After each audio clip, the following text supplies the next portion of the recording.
These are coils that I'm attaching to this piece, and I have to work each coil in.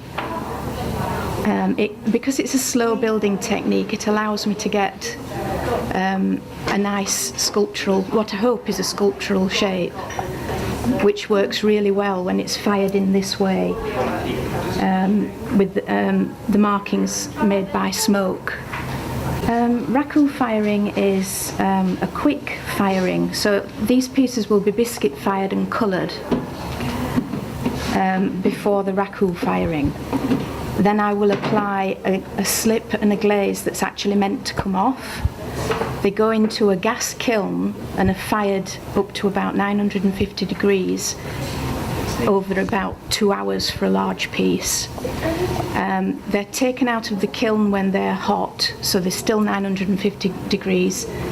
So a big piece like this is lifted out of the kiln when it's hot and buried in sawdust, which creates all these markings, because as the glaze cools, once the firing's over, the glaze cools really quickly, and it creates crazing and little holes for the smoke to go through. When it's cooled down, I remove the shell of the glaze, and all I'm left with are the smoke markings on whatever colour I've painted on. This is the first time I've actually exhibited at the Festival of Light. So actually I haven't seen the Festival of Light yet, so it's something that I'm really looking forward to, because I've heard it's really good.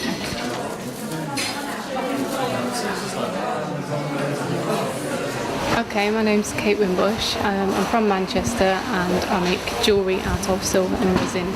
All my work's inspired by memories, childhood memories, and a lot of things sort of just in everyday life.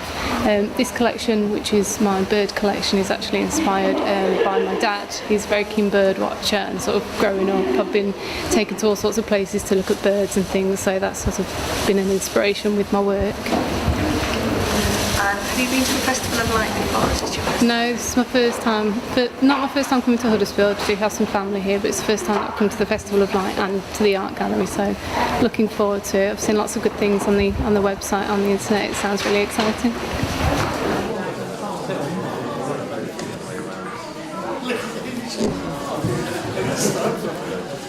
I'm Dan Shield. I'm a photographic artist and based in Shipley or Saltaire, and my work is a kind of part-time expression of my interests. Well, I've been trained as an archaeologist. I had a career in archaeology, and so I'm interested in the fine detail of things that are crumbling away. Endlessly fascinated, so I'm trying to capture that, trying to draw people's attention to things that are falling to pieces but are still very beautiful.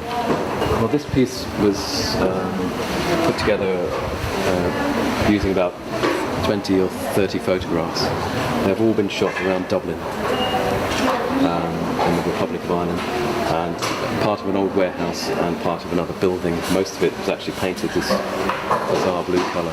Yeah, I'm Michelle Fremantle and I live in Wet Wang in East Yorkshire, and I'm a potter. For instance, a bowl like this, I would roll the clay out onto a textured surface to pick up this texture, and then I place it over a mould, so like that, and after a little while it'll dry a bit and I can take it off, and I scratch into the surface illustration and words. The words, and on this particular series I did a workshop in Japan and wrote quite a lot of poetry when I came back, so I have different lines of the poem on the different pieces, and then at the end I throw the little foot ring. What inspires your work? I like travelling, so there might be different sounds, sights, smells that's evoked from those travels.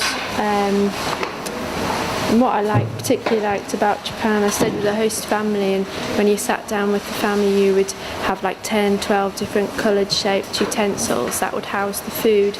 So you've done a little bit of travelling today. You've travelled from East Yorkshire to West Yorkshire, Kirklees. Yeah. So what do you think of the Festival of Light? Well, I've never been here before, so looking forward. The organiser says that we will close for like an hour or something when there's a performance coming off our building, so yeah, looking forward to seeing it for the first time really. Okay.